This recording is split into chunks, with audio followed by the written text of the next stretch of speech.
పంట పొలాల్లోకి అడవి జంతువులు చొరపడి పంటను నాశనం చేయడాన్ని అడ్డుకోవడానికి అగ్ని రక్ష పరికరాన్ని తయారు చేశామని పరికరం తయారీ రైతు వెల్లడించారు.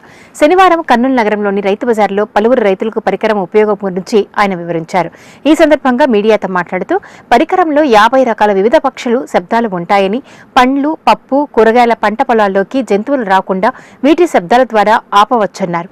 పంటల సంరక్షణకు ఇది అత్యంత ప్రయోజనకారిగా ఉంటుందన్నారు. జిల్లాలోని పలు ప్రాంతాల్లో రైతులకు విక్రయిస్తున్నామన్నారు. బ్యాటరీ సహాయంతో పరికరం పనిచేస్తుందని తెలియజేశారు.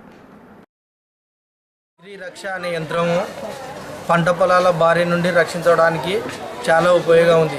పళ్ళ తోటలు, కూరగాయ తోటలు, పూల తోటలు, పప్పుధాన్యం పంటలకు ఇది చాలా ఉపయోగం. దీంట్లో 50 రకాల శబ్దాలు ఉంటాయి. ఈ శబ్దాల మనం ఏ విధంగా ఏ పంటకు ఏ విధంగా కావాలంటే ఆ శబ్దాలన్నీ మనం అమర్చుకోవచ్చు. ఇది పంట నిరంతరం పెరుగుదలకు చాలా ఉపయోగపడుతుంది. పళ్ళ తోటలకు కానీ, కూరగాయ తోటలకు కానీ, పూల తోటలకు కానీ ఇది ఏ విధంగా ఉపయోగపడుతుందంటే ఇప్పుడు పప్పుధాన్యం పంటలు కానీ, కూరగాయ పంటలు కానీ, పళ్ళ తోటలు కానీ, అడవి జంతువుల నుంచి మన పంట పొలాలలో ప్రవేశించి మొక్కజొన్నను కానీ, జొన్నను కానీ, పళ్ళ తోటలు కానీ అడవి జంతువులు నాశనం చేయడం జరుగుతుంది.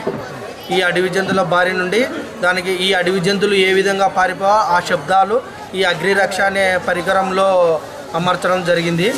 ఇది శ్రీశైలంలో ఒక 14 అడిగినారు, శ్రీశైలం సైడు, ఆలగడ్డ సైడు ఒక 16 అడిగినారు, మన కర్నూలు జిల్లాలలో ఒక 18 వరకు ఆర్డర్ అడిగినారు. ఈ అగ్రి రక్ష పరికరం వల్ల రైతులకు చాలా ఉపయోగం.